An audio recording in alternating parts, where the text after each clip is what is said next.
General Krell here, and this is the Origami in Space podcast. And here are your hosts, Bitil and Hello. Rice. Okay, hello. Today we're going to mostly be talking about Friends and Enemies, the latest sure. episode in the Prison Break arc. God. Anyway, some people have called this a filler, but how much does this really live up to this misnomer or appropriate attribution? It's a matter of opinion. Like, some people consider it as filler, Dan. But while some, like myself, I don't really consider it as filler. I thought it was an interesting episode.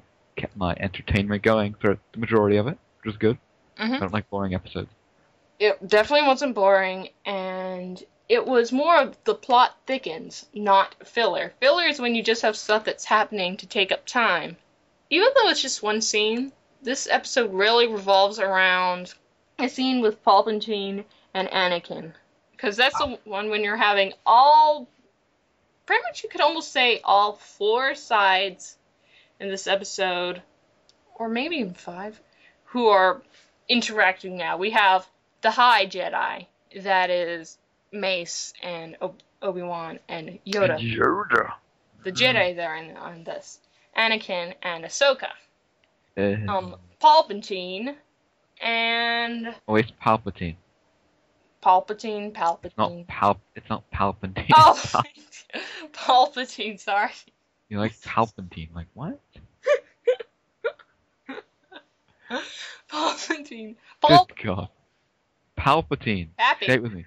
Pappy. You really gonna call me? The dude. old Palpatine. guy. The Chancellor. Yeah, the Chancellor. Go with the Chancellor. The Chancellor. And the Separatists, which includes Cad Bane and Eval Moralo. It's Moralo Eval. Moralo Eval. And then they have Reiko Hardin, which is bald and asthmatic Obi-Wan. Anyway, it revolves around this scene. Because it really suggests that this whole plot arc is really just an attempt by Palpatine to... Palpatine! The Chancellor. The Chancellor. The Sith Lord. The Sith Lord. To bring Anakin closer. And Like he a seduction achieves a number of ways. It makes Anakin trust the Jedi and Obi-Wan less. And it makes trust the Chancellor more. Plus, it implies there's a whole layer of manipulation and gets his hate flowing.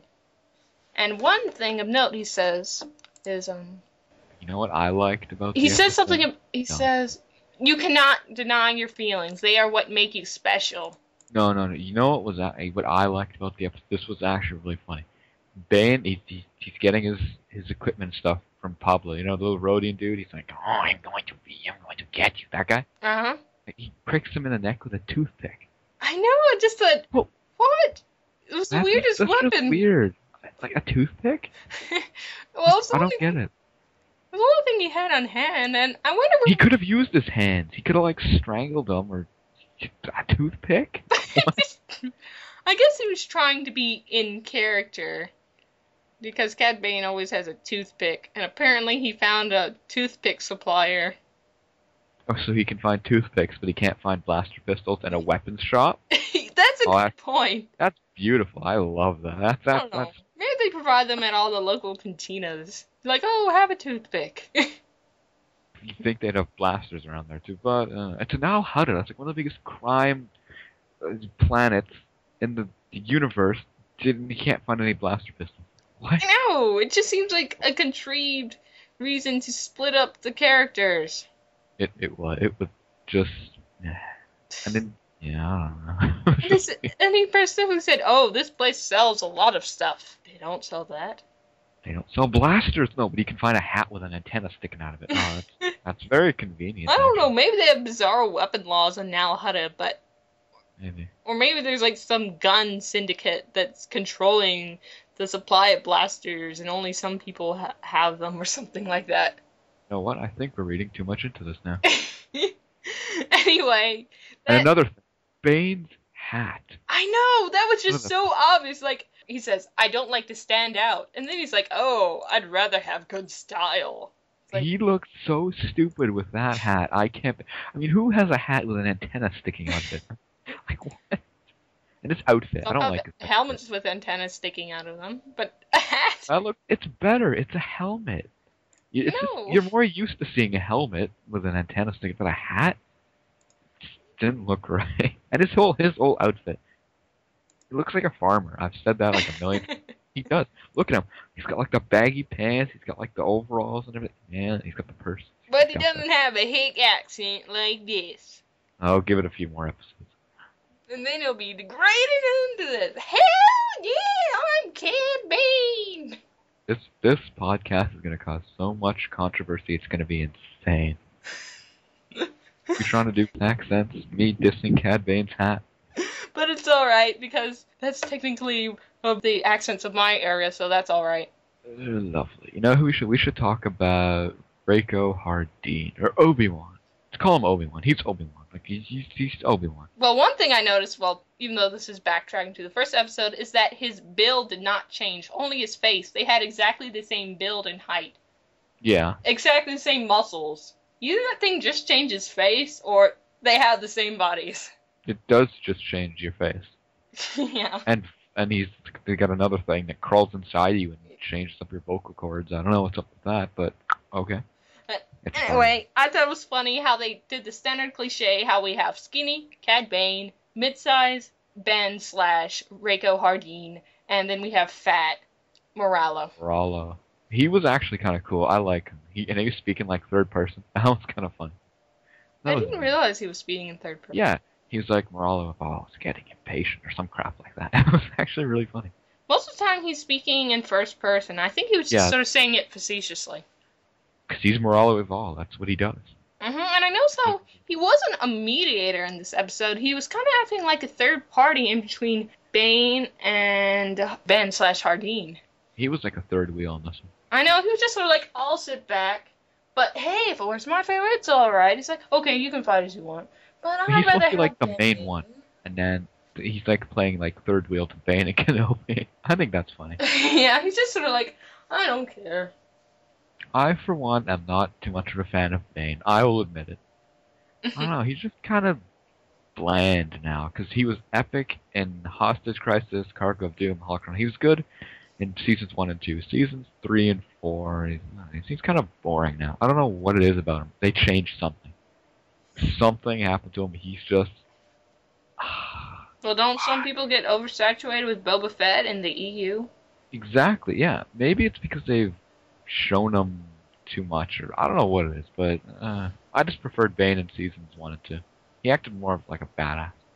In Season 3, look, this is what happened. Season 3, you have him capturing droids and kicking Quinlan Voss in the nads. Those are the highlights. Season 4 isn't done yet. I'm drawing a blank so far. I haven't really seen him done anything. Oh, he's stabbed people with toothpicks. That is a new low point.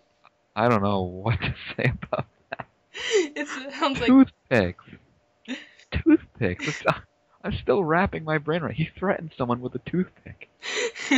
Like, what? Who does that? And it must be a very sharp toothpick, too. Well, he was chewing on it for like...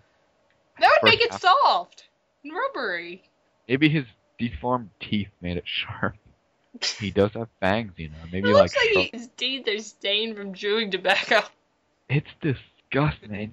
Has he ever heard of a toothbrush or something? He's heard of a toothpick. Well, he's halfway there. Moralo of all, he looks like Two-Face. Like the Batman villain. Half of his face is kind of darker shaded than the other one. Maybe it was just a shadow. No. If you look at any picture of him, half of his face is like a darker brownish green color than the other. But is it always the same side of the face? It is always the same side of the face. You go look at any picture and you'll see what I'm talking about. I'm looking at a picture right now. See, look at that. That's actually kind of creepy. I bet you butchered spelling his name, didn't you? You probably... I do see it. He has like stripes on one side of his face. Yeah. Actually, I think that's kind of cool. I didn't realize that. You didn't? Oh my god. And they say I'm unobservant? Hey, no one notices everything, including pointed toothpicks. That's just like staring you in the face. How could you not see that? Oh my god. I don't know. I think I was looking more at the face than at the forehead. Oh my god. That makes sense. But still, moral of all, I like him. So far, he's the only reason I'm actually somewhat interested in this arc so far. Mm-hmm. He's amusing. It's like the reason I was interested in the Bar arc, because of Krull. If Krull wasn't in there, that arc would have been terrible. All back on track. Talking about noticing things. I thought it was interesting how they actually put a voice box on that Ithorian bartender. Yeah, that was interesting. I like the Ithorians. They're actually one of my more preferred species, as opposed to that little pig guy we're supposed to get this week. You mean that little guy who invented some sort of cloaking device? Yeah, that guy. Oh yeah, I thought he was sort of lame too. He creeps me. I like the Centactids. How do you pronounce them? The You know, it's the fish guy. Oh, the Cellcath. Like Cellcath. Those, I love them. They're epic. Maybe it's because I'm an Old Republic fan. I killed so many of those in the game. Anyway, that's another time. Mm-hmm. Overall, on this episode, well, first of all, it's definitely not filler, even with all the toothpicks in it. And that it is above average, I would say. It's not Bombad Jedi. It's not down to those ranks. No. It's not Senate Spy. It's not there. I'd say it's around maybe Nomad Droids level. Not good. Not good. It was adequate, I guess. It was entertaining for the most part. I don't know. Bane's getting kind of boring, and this is already a second episode. Yeah, and I sort of felt like Anakin appearing in the middle of the episode felt sort of awkward, but then this is a 4-story arc, and I guess if you were to watch it as all 4 episodes together, it would make more sense, but as Is it just me, or did the ending seem rushed to you? Just a bit. Don't all the endings of all the Clone Wars episodes feel rushed? No, but this is like par with Shadow Warrior rushed. Like, it was crazy. Yeah, it was like okay. 1 minute, they're on a speeder, next minute they're on the ground, next minute they're gone. Like, what? Plot thing with having, Anakin unconscious just as a distraction for them to get away. It's just weird. I like the part Ahsoka scared the crap out of Bane. Holy frick, that was funny. She's like, Rrr. It's like battles getting boring. Add variety. That one line Bane says, was it like, next time a little later, something like that. That's gonna cause so many Cad Sokoed fan girls and boys to the fanfics that will occur from this, right? About dancing, maybe dance next time, little lady. I don't know. Bane flirted with people 3 times lower age than he is, but okay, whatever. That's Clone Wars. How old is he anyway? I always thought he was 40 or 50. Something. Yeah, that's what I always thought too. He looks old. He looks wrinkly with those bad teeth. My God, man, maybe they're dentures. Maybe they're fang dentures. You never know. They look more like pegs than vampire teeth. He's got wooden teeth. Maybe he's got wooden teeth. He's like George Washington. God damn, that's not right. Oh my God, Cad Bane. He used to be a badass, but now he's been compared to George Washington, and that's horrible. Yeah, he's like the George Washington of Clone Wars. That's pretty lame. Okay, so final rating out of 10. What would you give this episode? Out of 10, I said, I've actually haven't seen all the Clone Wars episodes, so you're more experienced with this than I am. Okay, I would give it a 5. I'll give it a 5.5. It's I don't know. I thought it was kind of filler. To me, it just seemed like the whole thing with Nal Hutta. What was it? Why were they on Nal Hutta anyway? To get weapons. Was that the whole gist of it? It's to get into costume and find a way to get out of there and get to their. See, that seemed like filler. They had to go to Nal Hutta just so they can, have Anakin chase their ass to that other planet name. I don't know. Just why Nal Hutta? The most random planet choice. And they pick a planet that has no weapons. No good weapons. What? What the And Morello, he has terrible planning skills, I'll tell you. However, I would actually give it higher than that. I don't know, maybe like a 6.5 or something. Because I feel that this relationship between Bane and Hardin might be really important in the next episode of The Box. Because the Box is definitely going to be an episode where we're going to have tons of double crossing and about 10,000 times everywhere. With all these bounty hunters pitted against each other. I mean, Bane doesn't play clean, but... I can't wait to see Embo kick everyone's ass, man. He's gonna take everyone out. And now I'm talking to myself again. I love this. It's awesome. Okay, we have 5 minutes. Okay, well, I think we're pretty much done anyway.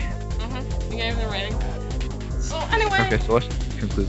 Anyway, The Box, it looks like the Borg cube, but anyway, it looks awesome. It looks like the Allspark. No, it looks like the Allspark. Anyway, it looks like it's going to be an awesome action-packed episode that we hope doesn't have another clipped-off ending. Hopefully. Well, anyway, that seems to be wrapping it up. Until next time. True believers. Huh, Coach Stanley there. See what I told him? Who's Stanley? You did not just go there. I did.